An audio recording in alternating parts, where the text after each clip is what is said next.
સસરા મારા સસરાનાય સસરા થાય, લો લેતા જાઓ. તો આ બે સ્ત્રીઓ વચ્ચે સંબંધ શો હશે?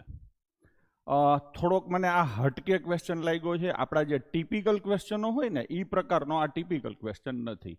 ક્યારેક ક્યારેક પેપર સેટર આવા પણ કાંકરી ચાળા કરતો હોય છે, બરાબર છે. અને હું માનું છું ત્યાં સુધી આવા પ્રશ્નોમાં છોકરાઓનો સમય વધારે જતો હોય છે.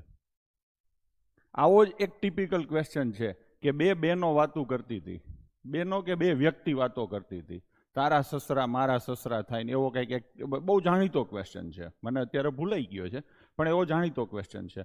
હવે આવા ક્વેશ્ચન તમારે સોલ્વ કરવા હોય તો અહીંયા આ બાળકે છે ને આકૃતિ બનાવી છે. હું તમને એમ કહું છું કે કશું તમે ના કરો ને, જોજો તમે કહો છો ને કે એક્ઝામમાં આવું કંઈ યાદ નથી આવતું, ફૂલ પ્રેક્ટિસ કરેલી હોય અને મગજને તમે આમ કંટ્રોલમાં રાખો ને તો બધું જ યાદ આવે. અહીંયા તમને એટલી ખબર પડે છે કે એક સ્ત્રી છે એના સસરા છે અને બીજી સ્ત્રી છે ને એના સસરા નાય સસરા છે. એટલે સીધી ખબર પડે કે પેઢીનો ફેર હશે.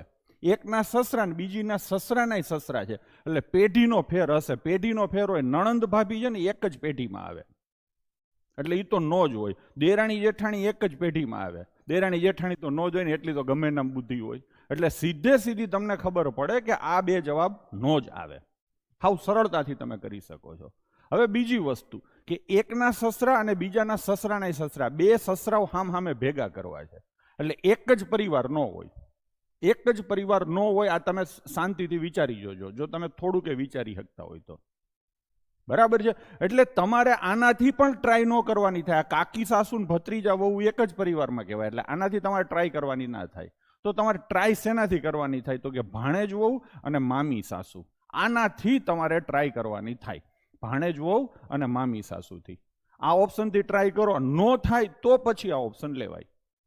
પણ મારી દ્રષ્ટિએ બેસ્ટ સુઇટેબલ ઓપ્શન આ છે, ભાણેજ વહુ.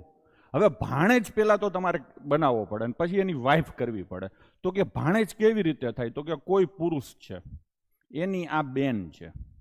પુરુષ હોય એટલે એની વાઇફ હશે, આ કપલ છે. જોજો હું કઈ રીતે કરું છું. આ પુરુષ છે, એની આ બેન છે, બરાબર છે. એની બેન હોય એટલે એનો બનેવી પણ અહીંયા હોય કે નહીં? આ વ્યક્તિ આપણો સેન્ટર પોઈન્ટ છે. હવે આનો એક દીકરો હશે, આનો એક દીકરો હશે અને એની આ પત્ની હશે. ક્લિયર છે?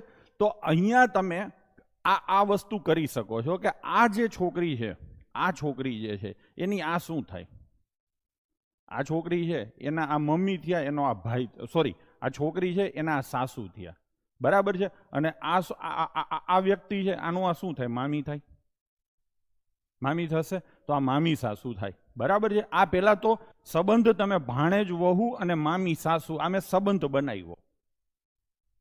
ફરીથી સમજાવું છું કે અહીંયા તમને જે આકૃતિ આપેલી છે આ એની બહેન છે, બહેનનો આ દીકરો છે અને એની આ પત્ની છે. તો આ સ્ત્રી છે, અહીંયા એક સ્ત્રી છે. આ સ્ત્રી અને આ સ્ત્રી બંને એકબીજાને શું સગા થાય એ સંબંધ તમે જુઓ. તો કે મમ્મીના ભાઈની પત્ની, મમ્મીના ભાઈની પત્ની એટલે મામીજી થાય. મમ્મી નહીં, સોરી, સાસુ. આના આ મામી થાય તો આના માટે આ મામી સાસુ થાય. એ વધારે સહેલું પડશે. આ છોકરો છે ને એના આ મામી છે, મમ્મીના ભાઈની પત્ની એટલે મામી થશે.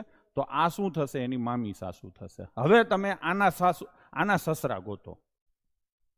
આના સસરા આ થાય, બરાબર છે. આના સસરા કોણ થાય? તો કે એના સસરા અહીંયા આના પપ્પા આવે, આ થાય. થઈ ગયું કે નહીં? હવે આ સ્ત્રી છે એના આ સસરા છે અને એનાય આ સસરા છે, એ આના સસરા થઈ ગયા. ટૂંકમાં સેટ થઈ ગયું. પ્રશ્ન અઘરો જ છે. મોટા ભાગના છોકરાઓને ગપ્પુ માર્યું હોય અથવા સીધું સેટ થઈ ગયું તો વાત અલગ છે, બાકી ટાઈમ કન્ઝ્યુમિંગ હશે. આ આકૃતિ તમે સ્ટડી કરો ફરીથી. અહીંયા જે સ્ત્રી છે એના આ સસરા છે અને એના આ સસરા છે અને આ સ્ત્રીના આ સસરા છે. તો આ બંને વચ્ચેનો રિલેશન શું થયો? તો કે ભાણેજ વહુ અને મામી સાસુ. તો જવાબ આવશે તમારો ઓપ્શન સી. ચલો, આવો ક્વેશ્ચન